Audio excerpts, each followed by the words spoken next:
Hornady Manufacturing slogan is accurate, deadly, dependable. That's because this third-generation family business manufactures bullets, among many other products driven by shooting and hunting. And this year, the company just celebrated their 75th anniversary. In this segment, I found out more about the legacy and contributions of Hornady Manufacturing in Grand Island.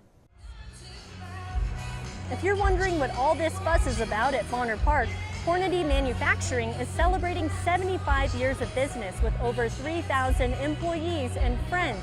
And it makes sense for the Hornady family to hold this birthday bash in Grand Island, the town where their founder started making bullets in a rented garage all those years ago. Most of the time, it always starts with an idea. The man behind the idea was Joyce Hornady. Joyce was a very humble, down-to-earth kind of guy, you know.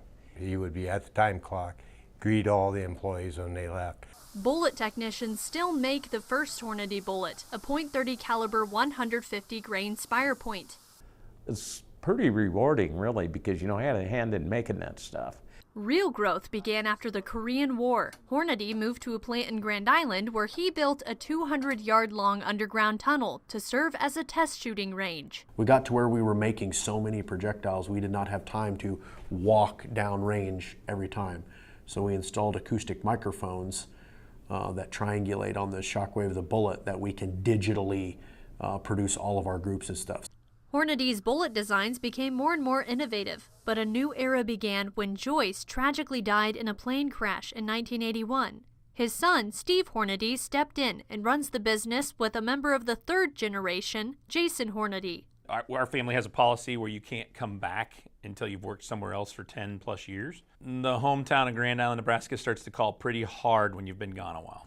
Now hundreds of employees manufacture cartridge cases, reloading tools, ammunition, and security products in 3 facilities. To think about all the people who've been involved and everybody who's participated in 75 years, starting with my grandfather, 75 years has been pretty darn cool. Today, Hornady's hand in growing the economy is evident. If you find crisp $2 bills floating around the Grand Island area, there's a good chance that it came from Hornady Manufacturing. In June, the company pays a portion of the employee bonuses in $2 bills. In fact, the company takes up 30 to 40% of the nation's total stash of $2 bills. It's something fun and different that nobody else does. The Hornady family plans to honor tradition while developing new products in the years to come. It's very rare that you have multi-generational family businesses that succeed. I think it's really common in Nebraska.